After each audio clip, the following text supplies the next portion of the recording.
Oi, pessoal, retomando a nossa aula, como nós já tínhamos conversado, aí está um pouquinho da página do livro e do assunto que estamos estudando, né? Movimentos sociais, especificamente os negros, já que a aula acontecerá em 3 partes. Bom, vamos retomar um pouco esse contexto histórico em que ocorreu a abolição da escravidão no Brasil.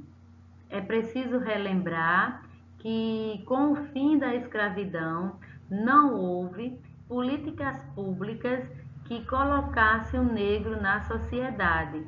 A ausência dessas políticas públicas determinou que esse negro fosse colocado às margens do mercado de trabalho, sem condições para garantir a sua sobrevivência e a sobrevivência daqueles que ele era responsável, fosse sua família ou parentela ou amigos. Esses negros, na ausência dessas políticas públicas, poderiam ter sido até incorporados ao mercado de trabalho que estava em pleno desenvolvimento com a Revolução Industrial no Brasil. Nós estávamos crescendo as indústrias brasileiras e havia mercado de trabalho para eles.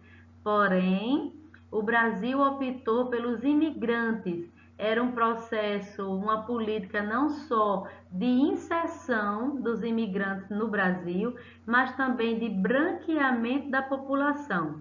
O objetivo era trazer para trabalhar na indústria pessoas que, de uma certa forma, seriam mais qualificadas e também de pele mais branca.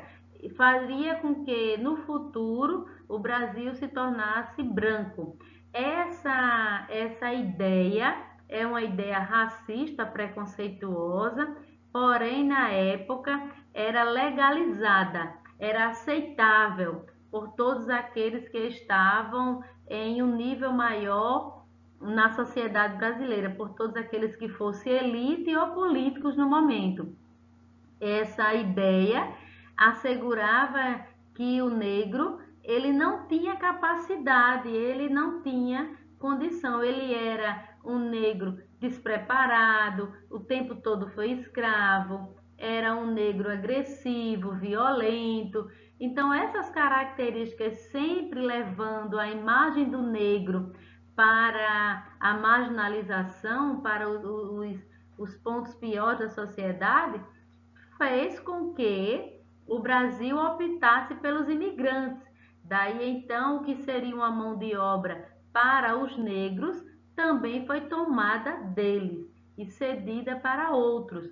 Aos negros lhe restaram apenas trabalhar nos piores serviços, fosse no famoso bico, fosse na prestação de serviço por um prato de comida. Então, ele sempre, desde o fim da abolição no Brasil, o negro sempre ficou além, aquém, fora de políticas públicas. E essa ausência, essa dívida, corresponde até os dias de hoje, como nós vamos poder ver no próximo slide. Como tinha falado no anterior, aqui está o slide que daremos continuidade a essa conversa sobre a população negra e o processo de abolição no Brasil. Aqui eu trouxe para vocês três imagens e um texto. Esse pequeno texto vai se relacionar com essa imagem embaixo e aquelas outras imagens vão se relacionar entre si.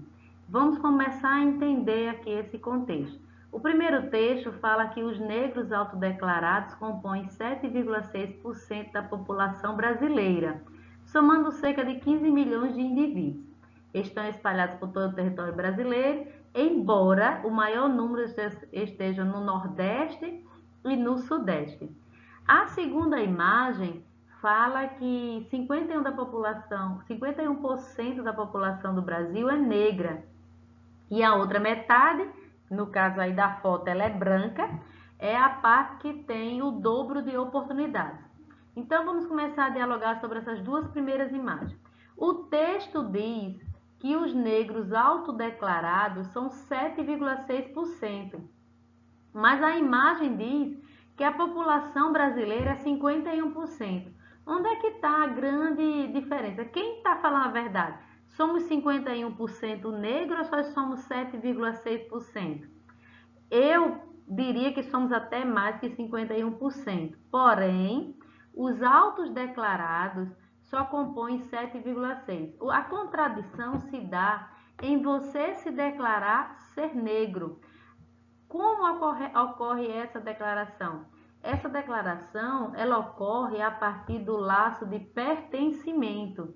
Se você pertence, se você enxerga nos seus familiares, nos seus avós, nos seus pais, um povo descendente dos nossos africanos, seja pela cor da pele, seja pelo nariz que é mais largo, seja pelos lábios que são mais grossos. Se você consegue identificar essas características físicas, mas além delas, características emocionais e econômicas, características baseadas sempre no sofrimento, na luta pela sobrevivência. Então, essa família a qual você pertence, ela é sim uma família negra, uma família que vem lutando pela vida desde a abolição ou desde a chegada no nosso continente. Essa sua família que está sempre passando por dificuldades econômicas, porque as oportunidades de trabalho foram negadas desde lá os seus avós, bisavós, tataravós, é uma família negra. Talvez vocês ainda não se declararam, não se reconheceram, não afinaram os seus laços de pertencimento, mas precisam assim fazer. Porque quando nós nos declaramos negro, ocupamos uma cota na sociedade que nos eram rejeitada e agora, por projeto de lei, é assegurado. Então, é preciso rever nossos conceitos e os nossos laços de pertencimentos. As cotas, elas existem para garantir a ocupação do negro em lugares que antes lhe eram impossíveis, rejeitados. Lógico que nós temos as exceções, um negro aqui, outro ali, que conseguiu uma ascensão no mercado de trabalho. Mas não é das exceções que estamos a falar, nós precisamos a falar da maioria.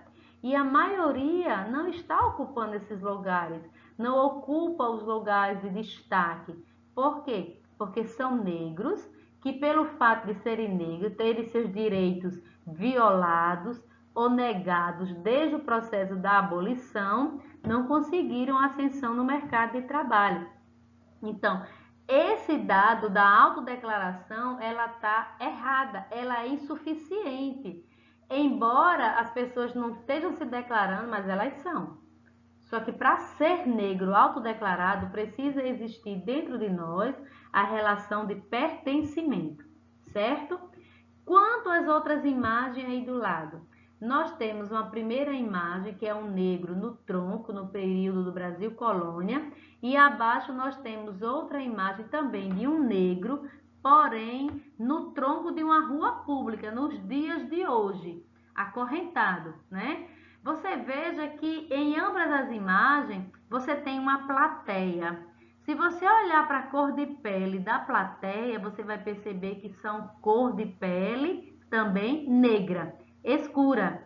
Mas eles estão lá assistindo aquela cena e pensando, bem feito, esse cara mereceu. Talvez não, talvez tenha um que diga, coitado, não merecia estar ali. Talvez você encontre um outro que diga, não precisa de tudo isso, dava para resolver com a conversa. Nós somos pessoas e pensamos diferente. Então temos aí essa ideia do público olhando. Mas verdade é que todos estão presenciando a cena. E todos estão vendo um cara que é tão pobre quanto eles, que é tão negro quanto eles, porém pagando um preço mais alto. Ao mesmo tempo que esse preço mais alto talvez não tenha sido não só imposto, mas tenha sido retirado as oportunidades desse negro. Será que esse negro já nasceu, sua mãe quando engravidou, já dizendo, olha, quando você crescer, eu quero que você seja bandido, viu? Claro que não. Essa criança, ela nasce como criança, ela vai se desenvolver na sua fase e esse desenvolvimento vai fazer com que ele siga caminhos que talvez não sejam os melhores. Mas muitas das vezes ocorre esse desvio de conduta em função da violação de direitos. Você não tem direito a uma educação de qualidade, você não tem direito a uma saúde de qualidade, e aí você começa a querer resolver do seu jeito, o que é errado. As leis existem e devem ser obedecidas. Não estou aqui defendendo a quebra das regras, não é isso. Mas a gente precisa entender que muitas das vezes a violação de direito colocada sobre o negro leva ele a tomar decisões que podem infringir essa lei. Esse negro lá do tronco certamente desobedeceu o capataz no engenho ou desobedeceu o seu senhor. Vai trabalhar negro, vai cortar a cana negro e ele em um momento disse que não. Veja que um negro está apanhando e dois estão ali esperando porque serão os próximos. Houve uma desobediência. Mas será que ele não estava cansado, não queria mudar de vida? Não sei. Já na segunda imagem, você percebe a polícia.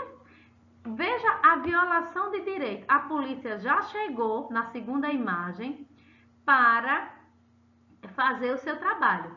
No entanto, ela está ainda olhando a cena, né? Ainda está também dentro do carro olhando a cena. Ainda está gostando? Não sei se está gostando. É porque ainda não deu tempo de descer do carro? Não sei, são hipóteses.